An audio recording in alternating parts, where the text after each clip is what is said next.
First year की प्रथम प्रश्न पत्र भौतिक भूगोल के एक विषय चट्टानों के बारे में हमने पिछली क्लास में भी पढ़ा था। और पिछली क्लास में मैंने आपको बताया था कि चट्टानें 3 प्रकार की होती हैं मुख्य रूप से। उसमें से पहली जो है आग्नेय चट्टान, उसके बारे में हम इसमें पढ़ेंगे। तो आग्नेय चट्टान का को भी कई प्रकार से विभाजित किया जा सकता है। तो हमने उसका एक प्रकार का विभाजन तो पढ़ लिया था, लेकिन एक दूसरे प्रकार का विभाजन या दूसरे आधार पर भी हम आग्नेय चट्टानों को वर्गीकृत कर सकते हैं। वो आधार है रासायनिक संरचना के आधार पर। सभी आग्नेय चट्टानें जो होती हैं उनका रासायनिक संगठन जो होता है वो भिन्न भिन्न प्रकार का होता है, लेकिन प्रत्येक प्रकार की आग्नेय चट्टान में सिलिका की कुछ न कुछ मात्रा तो होती है। उस सिलिका की मात्रा के आधार पर भी हम आग्नेय चट्टानों को 4 प्रकार में विभाजित कर सकते हैं। उसमें से पहले नंबर की है एसिड या अम्ल प्रधान चट्टानें। अगर आग्नेय चट्टान में सिलिका की मात्रा 65 से 85% होती है तो उन्हें एसिड या अम्ल प्रधान चट्टानें कहते हैं। इनका जो औसत घनत्व होता है वो 2.75 से 2.8 तक होता है। इनमें क्वार्ट्ज और सफ़ेद या पीले रंग के फेल्सपार खनिज अधिक मात्रा में पाए जाते हैं, लेकिन लोहे और मैग्नीशियम की मात्रा कम होती है। इसी कारण से इनका रंग पीला होता है। अब अपने को ये ध्यान रखना है कि जो इनका जो पीला रंग होता है वो फेल्सपार के कारण होता है। और चट्टानें बहुत कड़क होती हैं, उनका अपरदन आसानी से नहीं हो पाता है। इसीलिए इन चट्टानों का प्रयोग हम लोग मकान बनाने में करते हैं। इसका एक उदाहरण है ग्रेनाइट चट्टान। ये तो हो गया एक प्रकार का वर्गीकरण। दूसरा है बेसिक आग्नेय शैल। अगर मान लीजिए आग्नेय चट्टान में सिलिका का प्रतिशत 45 से 60% तक रहता है तो उसे बेसिक चट्टान कहते हैं। औसत घनत्व 2.8 से 3 तक होता है। और जो बेसिक चट्टान होती है उसमें फेरो मैग्नीशियम ज़्यादा होता है, फेल्सपार कम होता है। अब क्योंकि इसमें लोहे की अधिकता होती है इसलिए इन चट्टानों का रंग गहरा होता है। बेसिक चट्टान जो होती है वज़न में भारी होती है और इन पर अपरदन का प्रभाव शीघ्र हो जाता है और इनके कण भी बहुत ज़्यादा बारीक होते हैं। बेसाल्ट, ग्रेबो और डोलाइट इसके उदाहरण हैं। अब जो तीसरे प्रकार की चट्टानें हैं वो है मध्यवर्ती शैल, इंटरमीडिएट इग्नियस रॉक। अगर मान लीजिए आग्नेय चट्टान में सिलिका की जो मात्रा होती है वो एसिड और बेसिक चट्टान के बीच की होती है, तो चट्टानों की जो मध्यवर्ती चट्टानों को हम लोग मध्यवर्ती आग्नेय शैल कहते हैं। इस चट्टानों को इनका घनत्व 2.75 से 2.8 तक होता है। अर्थात एक तरह से इनका जो घनत्व होता है वो एसिड चट्टानों की तरह ही होता है। और इसका मुख्य उदाहरण जो है वो है डायोराइट और एंडेसाइट। इसके बाद जो चौथी है, लास्ट है, वो है अल्ट्रा बेसिक चट्टानें। तो अगर मान लीजिए आग्नेय चट्टानों में सिलिका की मात्रा 45% से कम है तो फिर वो वाली चट्टान जो होती है वो अल्ट्रा बेसिक चट्टानें होती हैं और घनत्व 2.8 से 3.4 तक होता है। इस चट्टान को हम अल्ट्रा बेसिक चट्टान कहते हैं। इसका उदाहरण है पेरिडोराइट। अब ये तो हमने कुछ तरीक़ों से आग्नेय चट्टान के विभिन्न प्रकार पढ़े हैं, लेकिन मैं आपको थोड़ा सा कुछ जो महत्वपूर्ण आग्नेय शैल हैं उनके उदाहरण बता देती हूँ, जिनमें हम लेते हैं ग्रेनाइट और बेसाल्ट को। आग्नेय चट्टानों में इनका सबसे ज़्यादा महत्व होता है क्योंकि ये आग्नेय चट्टानों में इनका क्षेत्र बहुत ज़्यादा विस्तृत रूप से पाया जाता है। और ये ज़रूर है कि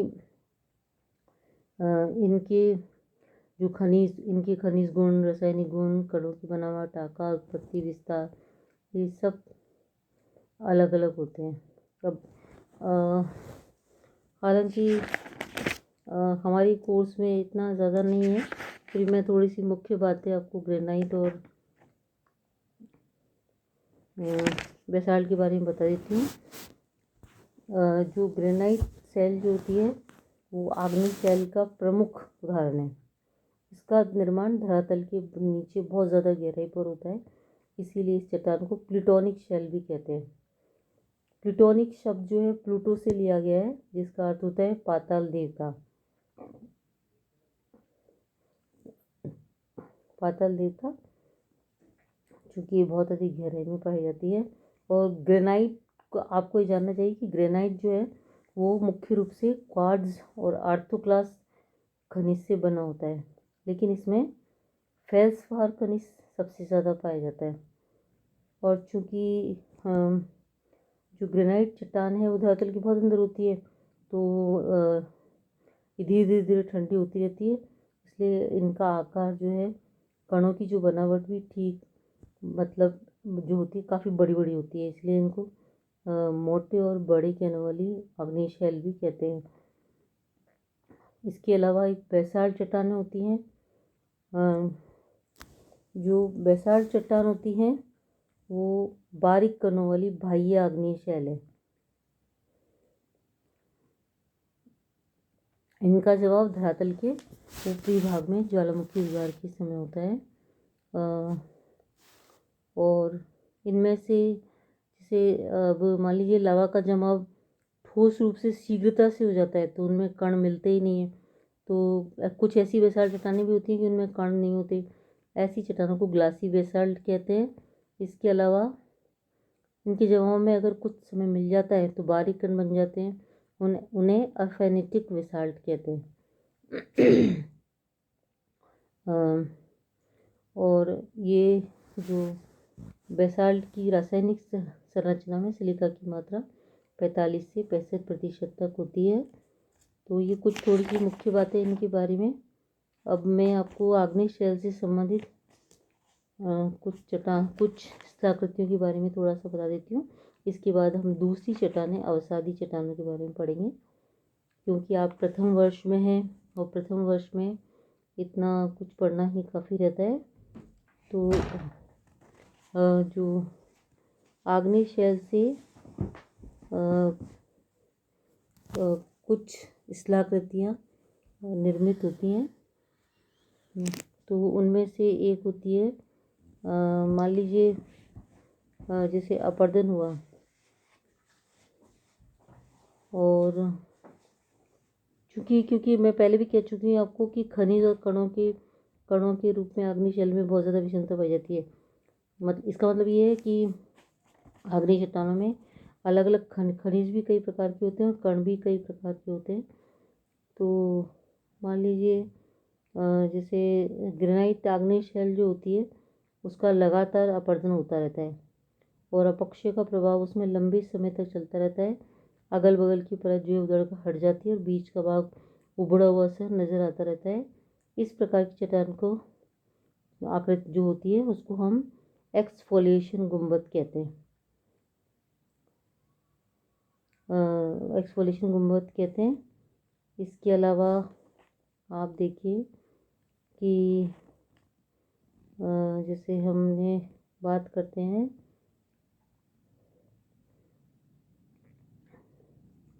जब जैसे मान लीजिए जो बाह्य आग्नेय शैल है वो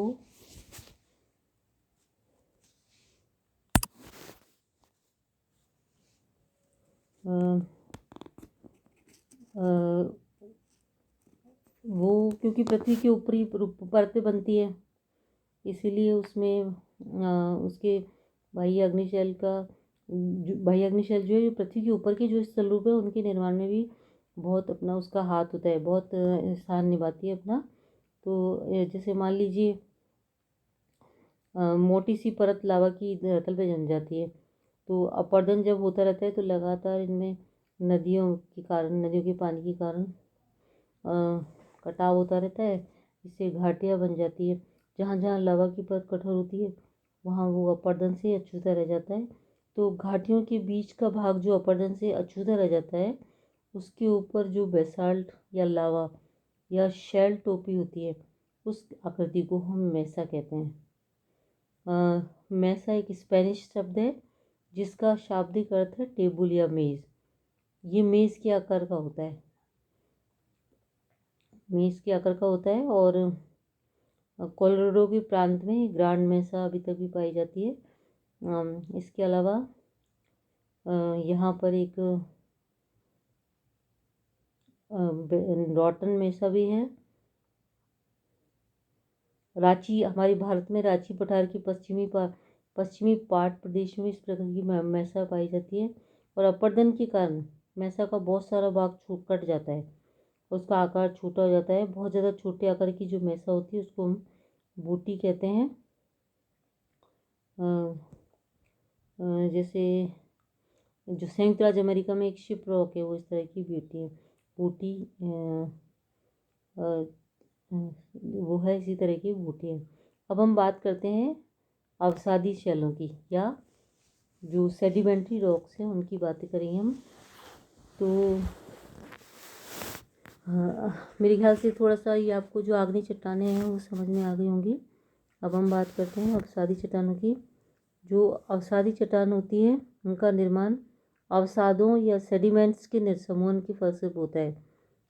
और ये शब्द जो है सेडिमेंट्री शब्द लैटिन भाषा के सेडिमेंटम शब्द से लिया गया है, SEDIMENTUM शब्द से लिया गया है, जिसका तात्पर्य होता है नीचे बैठना, सेटिंग डाउन। वास्तव में होता क्या है कि जो चट्टान का जो चूरा है वो जो अपर्दन से, अपक्षय से और अनाच्छादन आदि क्रियाओं से चट्टान का जून एक स्थान से दूसरे स्थान पर जाकर या उसी स्थान पर एकत्र होकर के नीचे जमा होता जाता है। तो उसके जमा होते रहने से अवसादी चट्टानों का निर्माण हो जाता है। अवसादी चट्टानों को इसीलिए परतदार शैल भी कहते हैं, क्योंकि इसमें अवसादों की विभिन्न परतें पाई जाती हैं। और लगातार जैसे जब जमाव होता रहता है तो बढ़ते भार के कारण विभिन्न परतें संगठित होने लगती है और अंत में परतदार चट्टान की रचना पूरी जाती है। मतलब ये है कि मैं आपको शुरू में बता चुकी हूँ कि अपक्षय, अपर्दन आदि के द्वारा इन चट्टानों के लिए जो पदार्थ है वो प्राचीन चट्टानों की टूट-फूट से, विघटन से, वियोजन से प्राप्त होते हैं। अब ये हम थोड़ा सा अवसादी चट्टानों के बारे में पढ़ लेते हैं, इनके वर्गीकरण के बारे में। इन्होंने ये बताया कि सबसे पहले हम अवसादी शैलों के वर्गीकरण में निर्माण में भाग लेने वाले अवसादों के अनुसार वर्गीकरण को ध्यान में रखते हैं। इसमें पहला है यांत्रिक क्रियाओं द्वारा बनने वाली या चट्टान चूर्ण से बनने वाली चट्टानें, जैविक तत्वों से बनने वाली चट्टानें और रासायनिक तत्वों से बनने वाली चट्टानें। उसके बाद जो दूसरा पार्ट है वो है अवसादी चट्टानों के निर्माण में भाग लेने वाले कारकों के कारण पर जो चट्टानें बनती हुई हैं। जैसे जलज शैल है, वो सागर में जो तलछट होती है उससे बनती है, झील में तलछट होती है उससे बनती है, नदियों में बनती है। और वायु द्वारा बनी हुई चट्टानें, हिमालय द्वारा बनी हुई चट्टानें साथ में। तो ये तो दो कुछ मुख्य वर्गीकरण हैं इनके। अब हम सबसे पहले इन्हीं को क्लियर करके एक एक पढ़ लेते हैं। कि जैसे सबसे पहले मैंने बात की थी निर्माण या रचना में भाग लेने वाली अवसादों या फिर रचना सामग्री के आधार पर वर्गीकरण, ये एक ही बात है। निर्माण में जो अवसाद भाग ले रहे हैं या रचना सामग्री के आधार पर हम वर्गीकरण करते हैं, अर्थात जो चट्टान कोई भी चट्टान किस रचना सामग्री से बनी है उसके आधार पर हम चट्टान का प्रकार पढ़ते हैं। ये जो अवसादी चट्टानें होती हैं इनका निर्माण जो होता है वो कई प्रकार के पदार्थों से या अवसादों से होता है। जैसे इनमें से 3 प्रकार हैं। तो सबसे पहले तो है चट्टान के चूर्ण से निर्मित चट्टानें, रासायनिक पदार्थों से निर्मित चट्टानें नॉन क्लास्टिक जिनको बोलते हैं, और कार्बनिक तत्वों से निर्मित चट्टानें। तो सबसे पहले हम ऐसा करते हैं कि सबसे पहले मैं आपको चट्टान चूर्ण से बनी हुई चट्टान अवसादी चट्टानों को ले लेते हैं। थोड़ा सा आप इसके नाम पर ध्यान दीजिए। इसका नाम है शैल चूर्ण या चट्टान चूर्ण से निर्मित अवसादी चट्टानें। मैं बहुत 2-3 बार बता चुकी हूँ आपको कि जब अपक्षय की क्रिया होती है तो अपक्षय की जो यांत्रिक क्रियाएं होती हैं उनसे चट्टानों में विघटन होता रहता है। चट्टानें कमज़ोर होकर के छोटे और बड़े टुकड़ों में टूटती है। इसे अपक्षय अवसादी चट्टानों के निर्माण के लिए रचना सामग्री प्रस्तुत करता है। इसका मतलब है कि कहने का मतलब ये है कि अपक्षय से हमें अवसादी चट्टानों के निर्माण के लिए सामान प्राप्त होता है।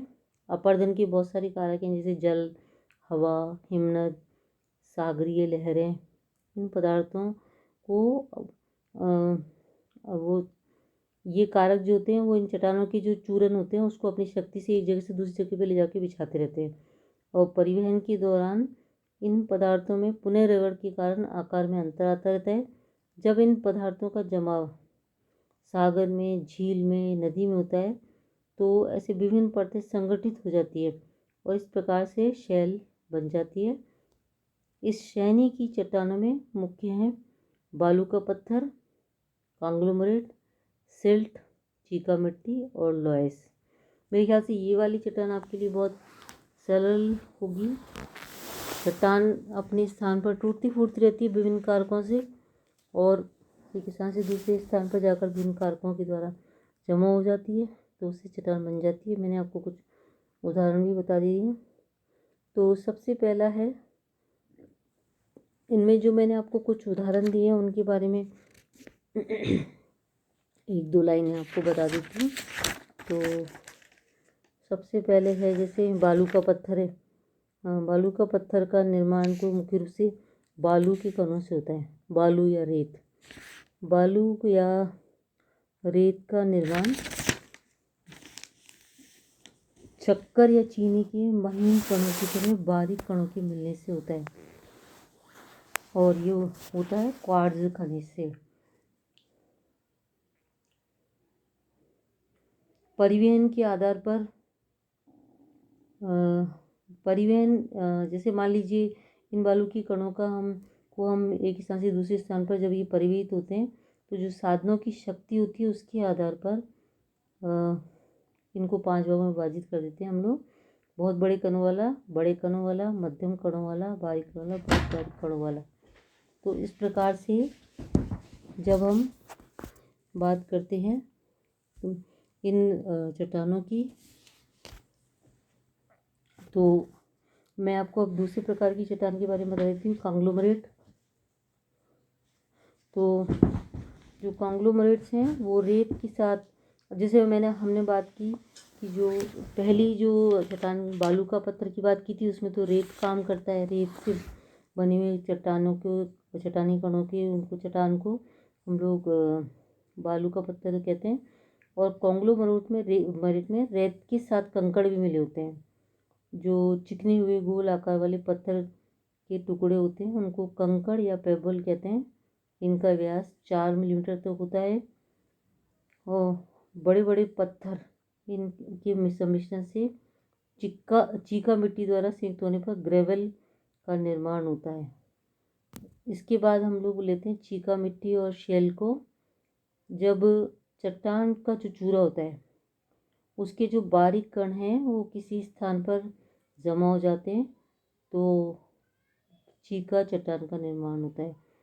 और ज़्यादातर इस चट्टान का निर्माण जो है सागर या झील या बाढ़ के समय नदियों के किनारे पर होता है। नदियों के किनारे पर होता है, और साथ में जो सिल्ट और क्ले होती है उसके संगठित होने पर शेल चट्टान का निर्माण होता है। अब इस शेल और शेल में अलग अंतर पाया जाता है। हम जब डबल आई की मात्रा लगाते हैं तो वो होती है चट्टान, और शेल जो होती है उसमें एक मात्रा होती है, एक अलग तरह की चट्टान होती है। एक तरह से देखा जाए तो